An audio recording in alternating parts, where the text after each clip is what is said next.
Bonsoir, je voulais vous donner quelques nouvelles de la corrida puisque je ne vous en ai pas donné beaucoup depuis le 24 novembre, c'est-à-dire le jour où je devais présenter ma proposition de loi dans l'hémicycle et que j'ai dû retirer le texte puisqu'il y avait une obstruction en face qui aurait empêché le vote avant minuit, qui était l'heure limite, vous savez, pour pouvoir voter dans le cadre d'une niche parlementaire. Donc je n'ai absolument pas, bien évidemment, abandonné ce combat pour faire abolir la corrida en France.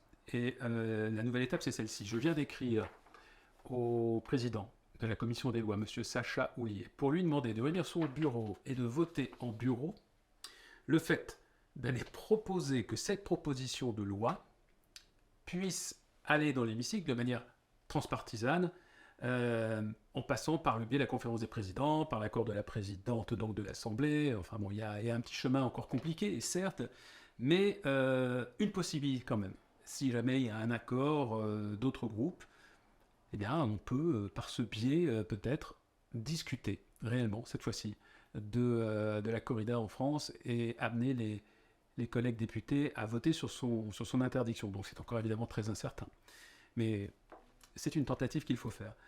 Par ailleurs, j'apprends que le groupe d'études conditions animales va auditionner la présidente de l'Alliance anti-corrida. C'est bien qu'il y ait des députés qui s'intéressent à ce sujet, même si j'aurais aimé qu'ils se manifestent lorsque moi-même j'organisais des auditions dans le cadre de la préparation de ma proposition de loi, parce que j'ai aussi reçu des associations qui voulaient abolir la corrida, mais j'étais seul dans la salle, hein, il n'y a aucun député qui est venu.